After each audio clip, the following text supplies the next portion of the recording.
Hello, सभी को नमस्कार। हाँ जी, कैसे हैं आप सभी?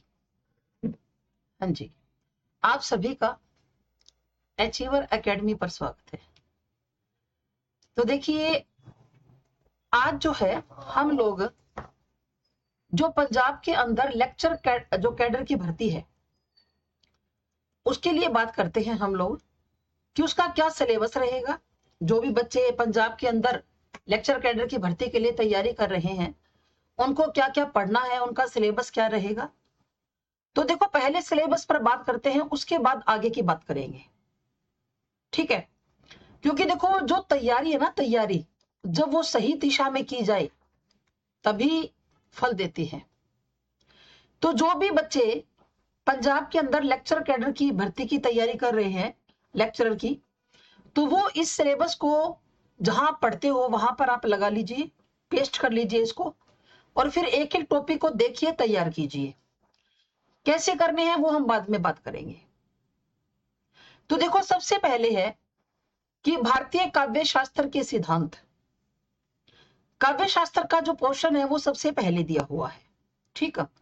देखिए भाई, तो भारतीय काव्य शास्त्र के अंदर काव्य के लक्षण क्या है, काव्य के कौन कौन से लक्षण होते हैं, काव्य के हेतु प्रयोजन क्या है, काव्य के प्रयोजन क्या है, और काव्य कितने प्रकार का होता है, ये सारा का सारा आपको पढ़ना है। फिर आ जाओ जी रस के ऊपर, क्योंकि लेक्चरर कैडर की भर्ती है तो नेचुरल सी बात है कि सिलेबस तो ज्यादा ही होगा और मुश्किल भी होगा, क्योंकि जितनी बड़ी परीक्षा उतना ही मुश्किल सिलेबस। रस का स्वरूप क्या है, रस निष्पत्ति किसको बोलते हैं, रस के अंग कितने होते हैं, ये साधारणीकरण क्या होता है, सहृदय की अवधारणा। उसके बाद अलंकार से आएंगे आपके प्रश्न कि मूल स्थापनाएं क्या है और अलंकारों का वर्गीकरण क्या है। रीति के बारे में पूछेगा कि रीति की अवधारणा क्या है, काव्य के गुण कौन कौन से होते हैं, ओज गुण, प्रसाद गुण, माधुर्य गुण, रीति और शैली, रीति सिद्धांत की प्रमुख स्थापनाएं। फिर आएगा जी वक्रोक्ति सिद्धांत, मतलब सारे सिद्धांत पूछे जाएंगे। ये सारे सिद्धांत है ना, ये नेट लेवल में पूछे जाते हैं, यूजीसी नेट, तो वही सेम लेवल है इसका, यूजीसी नेट वाला ही सेम टू सेम लेवल है। यूजीसी नेट में भी ये सारी चीजें आती हैं कि काव्य के लक्षण है, सिद्धांत है, रस का, अलंकार सिद्धांत है, रीति का सिद्धांत है, वक्रोक्ति है ना, कुंतक का दिया हुआ है, रीति वामन सिद्धांत वामन का दिया हुआ है, अलंकार भाम्य का दिया हुआ है, रसाचार्य भरतमुनि का दिया हुआ है ना, ध्वनि सिद्धांत आनंद वर्धन का दिया हुआ है, औचित्य सिद्धांत क्षेमेंद्र का दिया हुआ है, क्षेमेंद्र का, और जो छंद है वो आचार्य पिंगल की है। आपको सारी बातें बिल्कुल टिप्स पर याद होनी चाहिए, जैसे मैंने आपको अभी बताया, ठीक है? वक्रोक्ति की अवधारणा क्या है, कुंतक ने क्या अवधारणा बताई और वक्रोक्ति के भेद क्या बताई। फिर जो ध्वनि सिद्धांत आनंद वर्धन का है, ध्वनि का स्वरूप क्या है, ध्वनि सिद्धांत की प्रमुख स्थापनाएं कौन कौन सी हैं। फिर औचित्य क्षेमेंद्र का, इसकी स्थापनाएं और इसका औचित्य भेद बताना है। फिर छंद, छंद के भेद बताने हैं, मतलब वार्णिक और मात्रिक छंद के। तो ये तो आपका रहा जी भारतीय काव्य शास्त्र, ये आपको बहुत अच्छी तरह डीपली पढ़कर जाना है, ठीक है? यहां से अच्छे खासे लेवल के प्रश्न है आपसे पूछे जाएंगे। उसके बाद आ जाओ जी पाश्चात्य काव्य शास्त्र, ठीक है ना? पाश्चात्य काव्य शास्त्र में आपको क्या पढ़ना है, प्लेटो, ठीक है? फिर पढ़ना है आपको अरस्तु, अरस्तु ने अनुकरण सिद्धांत दिया, विरेचन सिद्धांत, ठीक है? फिर आपको पढ़ना है होरेस, सेम नेट का लेवल है, औचित्य सिद्धांत। फिर लॉन्जाइन्स ने उदात्त सिद्धांत दिया, टी.एस. इलियट का परंपरा और व्यक्तिगत प्रज्ञा का सिद्धांत, मार्क्सवाद और मनोविशेषणवाद। मनोविशेषणवाद आपको लगभग आता होगा, आपने सीडीपी जब की उसके अंदर किया होगा, क्योंकि जो मनोविशेषणवाद है ये किसका दिया हुआ है, ये दिया हुआ है जी सिगमंड फ्राइड का, ये किसका दिया हुआ है, सिगमंड फ्राइड का दिया हुआ है। तो ये आपको पाश्चात्य काव्य शास्त्र में सारा का सारा आपको पढ़ना पड़ेगा।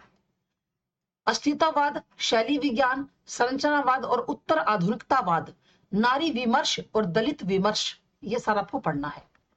अब आ जाओ जी हिंदी साहित्य का इतिहास। तो ये तो आपको पता है जी, हिंदी साहित्य के इतिहास के अंदर चार कालखंड है भाई, है ना, ये तो सभी को पता है। क्या, एक तो है जी आदिकाल, एक तो क्या है आदिकाल।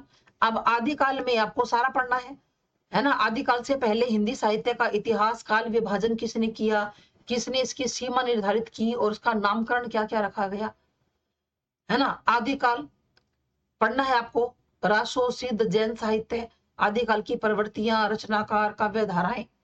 फिर भक्ति काल के बारे में बात करनी है आपको कि भक्ति काल का उदय क्यों हुआ, क्या ऐतिहासिक पृष्ठभूमि रही, भक्ति के लिए आंदोलन कौन कौन से चले और अलग अलग काव्य धाराएं कौन कौन सी हैं, संत काव्य धारा, सूफी काव्य धारा, राम और कृष्ण काव्य। फिर आ जाओ जी रीति काल पर, रीति काल का नामकरण कैसे हुआ, ठीक है। फिर परिस्थितियां क्या थी, उस समय की प्रवृत्तियां क्या थी, अलग अलग धाराएं कौन कौन सी चली, ठीक है ना। रीति सिद्ध, रीतिबद्ध, रीति मुक्त, 3 धाराएं थी ना। इसके कवि कौन कौन से हैं, रचनाएं कौन कौन सी हैं। अच्छा, फिर इन्होंने अलग से कवि दिए हैं जी, चंद बरदाई, अमीर खुसरो। हालांकि ये रीति काल की नहीं है, चंद बरदाई और अमीर खुसरो, ये तो दोनों आदिकाल में आते हैं। कबीर, सूरदास, तुलसीदास, रसखान, रैदास, मीराबाई, गुरु तेग बहादुर, जयसी, विद्यापति, केशव, बिहारी, घनानंद, गुरु गोविंद सिंह, भूषण और रहीम। ये प्रमुख कवि बताए हैं जो आपको पढ़ के जाने हैं। यानी कि इन कवियों के बारे में आपसे पूछा जाएगा, इनकी कौन कौन सी रचनाएं हैं, क्या क्या इन्होंने लिखा है, किसके कारण ये फेमस हुए, ठीक है। फिर जो महत्वपूर्ण रचनाएं हैं उनका काल भी पूछा जा सकता है, मतलब समय। फिर बात करते हैं आधुनिक काल की। आधुनिक काल की पृष्ठभूमि क्या है, आधुनिक काल का नामकरण किसने किया और कब क्या क्या नामकरण दिया अलग अलग विद्वानों ने, काल विभाजन कैसे किया गया, है ना। जैसे भारतेंदु युग है, द्विवेदी युग है, छायावाद है, प्रगतिवाद है, प्रयोगवाद है, नई कविता है, साठोत्तरी कविता है, ठीक है। तो विशेषताएं आधुनिक काल और नवजागरण। भारतेंदु युग साहित्यकार रचनाएं, द्विवेदी युग, छायावादी युग, ये सारा मैंने जो है बहुत अच्छी तरीके से पढ़ा रखा है पहले। उत्तर छायावादी काव्य की विशेषताएं, प्रगतिवाद, प्रयोगवाद, नई कविता, प्रमुख साहित्यिक रचनाएं, विशेषताएं। अब ये कह रहे हैं जी कौन कौन से कवि ऐसे हैं जिनको आपको बहुत अच्छी तरह पढ़ना है। यूं तो कवि तो बहुत है इनके अंदर। अब देखो जी, भारतेंदु युग, द्विवेदी युग, छायावादी युग, पर इन्होंने बढ़िया क्या किया कि मेन मेन कवि इन्होंने कह दिए कि इनके बारे में तो आपको अच्छी तरह पढ़ना है और यही आपसे पूछे जाएंगे। भारतेंदु युग में भारतेंदु हरिश्चंद्र जी के बारे में पूछा जाएगा, महावीर प्रसाद द्विवेदी के बारे में पूछा जाएगा, ये तो द्विवेदी युग के हैं। अयोध्या सिंह उपाध्याय हरिओध, जयशंकर प्रसाद, सुभद्रा कुमारी चौहान, महादेवी वर्मा, मैथिली शरणगुप्त, सूर्यकांत त्रिपाठी निराला, सुमित्रा नंदन पंत, हरवंश राय बच्चन, रामधारी सिंह दिनकर, अगे, मुक्तिबोध, नागार्जुन और दुष्यंत कुमार। इनके बारे में तो आपको बढ़िया तरीके से पढ़ना है, ठीक है ना, क्योंकि यहां से आपसे एग्जाम में पूछा जाएगा। अब आ जाओ जी हिंदी गद्य का आरंभ और विकास। गद्य और पद्य तो आप बहुत अच्छी तरह समझते हो, क्योंकि जब आप लेक्चरर कैडर की तैयारी कर रहे हो तो ये बात तो एक मामूली सी है। एक तो होता है पद्य और एक होता है गद्य। पद्य क्या होता है, पोइट्री, कविता, और गद्य क्या होता है, गद्य की तो बहुत सारी विद्याएं आपके सामने है। कि सबसे पहले आपको कहानी विद्या के बारे में पूछा जाएगा। कहानीकार कौन कौन से हैं, प्रसाद, प्रेमचंद, कमलेश्वर, जनेन्द्र कुमार, सुदर्शन। ये नेट के टक्कर का सिलेबस है, यूजीसी नेट के अंदर भी तो यही आता है। जिस बच्चे ने यूजीसी नेट की बढ़िया तैयारी कर रखी है ना, वो उसको इस पेपर को आराम से कर देगा। उपन्यास की विद्या पूछी जाएगी, नाटक की विद्या पूछी जाएगी। और प्रमुख उपन्यासकार कौन है, प्रेमचंद, फणीश्वर नाथ रेणु, धर्मवीर भारती, यशपाल और भीषम साहनी, इनको खास तौर पर पूछा जाएगा। नाटककार कौन है, भारतेंदु हरिश्चंद्र, जयशंकर प्रसाद, मोहन राकेश, आधे अधूरे याद है ना, कितनी बार पूछा जाता है, उपेंद्र नाथ अश्क, डॉक्टर लक्ष्मी नारायण लाल, हरि कृष्ण प्रेमी, जगदीश चंद्र, विष्णु प्रभाकर और धर्मवीर भारती। उसके बाद कहते हैं जी निबंध के बारे में भी पूछेंगे। प्रमुख निबंधकार कौन है, रामचंद्र शुक्ल है, हजारी प्रसाद द्विवेदी है, बाबू गुलाब राय, ठीक है, रामधारी सिंह दिनकर, हरिशंकर प्रसाद। हिंदी आलोचना का विकास, प्रमुख आलोचक कौन है, रामचंद्र शुक्ल, हजारी प्रसाद द्विवेदी, रामविलास शर्मा और नामवर सिंह। फिर नवेतर विधाओं का विकास, यानी कि जो नई नई विद्याएं आई, ये तो पुरानी थी, उपन्यास है, कहानी है, नाटक है, निबंध है, पर नई विद्या क्या आई, संस्मरण, रिपोर्टाज, आत्मकथा, डायरी, यात्रा वृत्तांत। और हिंदी पत्रकारिता का विकास कैसे हुआ ये भी आपको बताना है। फिर आ जाओ जी भाषा एवं भाषा विज्ञान, ठीक है, भाषा एवं भाषा विज्ञान। तो भाषा और भाषा परिवार के बारे में आपसे जो है क्वेश्चन पूछा जाएगा कि भाषा की परिभाषा क्या है, प्रकृति क्या है, नेचर क्या है भाषा का, है ना, ये ध्वन्यात्मक होती है, एक ही ध्वनि के लिए एक ही वर्ण होता है, इस तरह की भाषा के अलग अलग रूप आपको पता होना चाहिए कि बोली, उपबोली, मातृभाषा क्या है, राष्ट्रभाषा क्या है, राजभाषा क्या है, संपर्क भाषा क्या होती है और अंतरराष्ट्रीय भाषा क्या है, भाषा परिवार क्या होते हैं, है ना, भारूपीय भाषा परिवार, द्रविड़, ये सारे पूछे जाएंगे, और आर्य परिवार की भाषाएं। फिर ध्वनि विज्ञान, ध्वनि की उत्पत्ति कैसे हुई, प्रक्रिया क्या है, ध्वनि यंत्र, ध्वनि के प्रकार, स्वर, व्यंजन, स्वरों का वर्गीकरण, व्यंजनों का वर्गीकरण। फिर है जी अर्थ, शब्द और अर्थ का संबंध क्या है, अर्थ परिवर्तन के कारण, अर्थ परिवर्तन की दिशाएं, हिंदी भाषा का अध्ययन एवं मानक हिंदी, ठीक है। इसके अंदर आपसे पूछा जाएगा हिंदी का स्वरूप क्या है, परिचय देना चाहिए, अब पढ़ेगा आपको। उपभाषाएं हिंदी की पता है ना, राजस्थानी और पश्चिमी हिंदी, पूर्वी हिंदी, पहाड़ी, बिहारी, उपभाषाओं की बोलियों का, है ना। फिर उपभाषाओं के अंदर जो बोलियां हैं वो कहाँ कहाँ बोली जाती हैं, खासकर पश्चिमी हिंदी और पूर्वी हिंदी, ये पूछे जाएंगी, पश्चिमी हिंदी और पूर्वी हिंदी बोली पूछी जाएंगी। अवधी भाषा का, ब्रज भाषा का आपको पूछा जाएगा, मानक हिंदी खड़ी बोली में अंतर पूछा जाएगा, मानक हिंदी की ध्वनियां, शब्द भंडार और अलग अलग रूप, मानक हिंदी की रूप संरचना और वाक्य संरचना, और हिंदी राजभाषा के रूप में, यानी कि यहाँ पर हिंदी के बारे में आपको सब कुछ पूछा जाएगा। फिर देवनागरी लिपि, देवनागरी लिपि का उद्भव कैसे हुआ, विकास कैसे हुआ, उसकी वैज्ञानिकता क्या है, महत्व क्या है, उसके गुण क्या है, दोष क्या है, और दोषों में सुधार के लिए कौन कौन सी समय समय पर समितियां बनाई गई हैं, क्या क्या प्रयास किए गए हैं, लिपि सुधार समिति बनाई, कभी कोई सी समिति बनाई, मैं, ठीक है। देवनागरी लिपि का मानक रूप और हिंदी वर्तनी का मानकीकरण, ये है जी आपका सिलेबस, ये आपका सिलेबस है। तो मैंने आपको ये बात बीच बीच में बता दी कि यूजीसी नेट का लेवल है, यूजीसी नेट, क्योंकि लेक्चरर कैडर की भर्ती है भाई।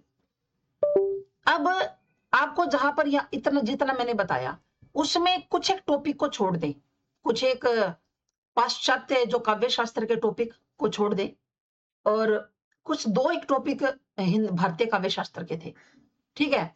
कुछ एक दो चार टॉपिक इसके अंदर मुझे भाषा कैसे लगे कि जो थोड़े से अलग से हैं, बाकी मैंने सारा का सारा बैच में करवाया हुआ है।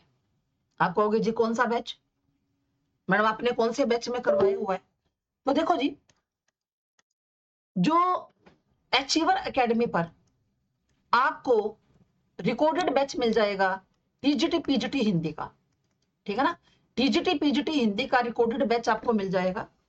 नया बैच हम लोग शुरू करते हैं अध्यापक दिवस वाले दिन, यानी कि 5 सितंबर को।